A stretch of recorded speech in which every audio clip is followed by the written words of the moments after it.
Alors, la dernière fois, on avait parlé de la fonction linéaire. Alors, la fonction linéaire, c'est toute fonction qui s'écrit sous forme f de x égale à ax. Alors, toute fonction pouvant s'écrire sous cette forme, ça s'appelle une fonction linéaire de coefficient a. Et on a vu comment tracer la représentation graphique, comment déterminer l'image, comment déterminer l'antécédent. Maintenant, on va parler de ce qu'on appelle une fonction affine. Alors, pour la définition,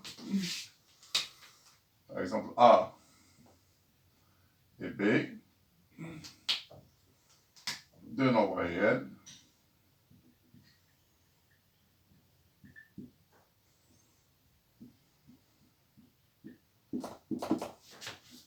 alors, toute fonction f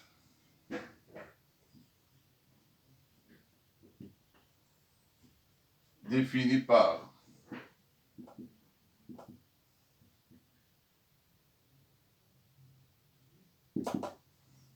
qui a tout nombre x fait associer le nombre ax.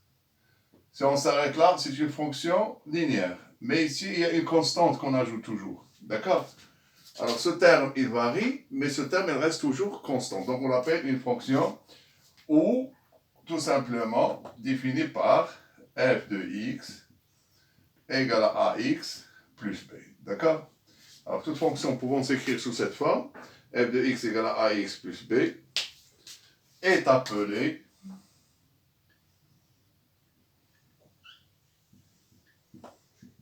une fonction affine de coefficient. C'est la même chose que la fonction linéaire de coefficient a. D'accord? Alors ça s'appelle le coefficient de la fonction affine. Et b, ça s'appelle l'ordonnée à l'origine. B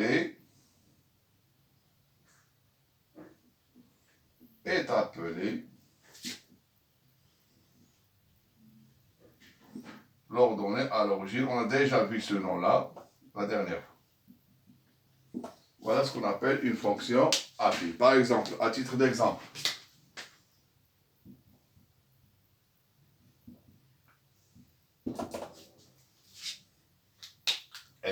par exemple la fonction f de x égale à 2x plus 3. Alors, toute fonction qui s'écrit sous cette forme, on l'appelle une fonction affine. Donc, f est une fonction affine de coefficient 2. Donc, voilà, le coefficient, c'est toujours 2. D'accord? Alors, on peut faire une petite remarque.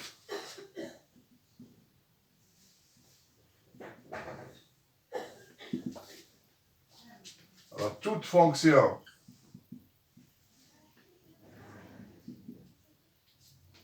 linéaire est une fonction affine.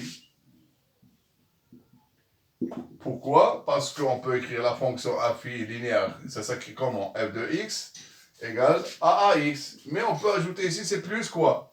Plus 0. C'est-à-dire ici, le b là, il va être égal à 0. Donc, toute fonction linéaire est considérée aussi comme une fonction affine. Donc, voilà ce qu'on appelle une fonction affine, la définition d'une fonction affine.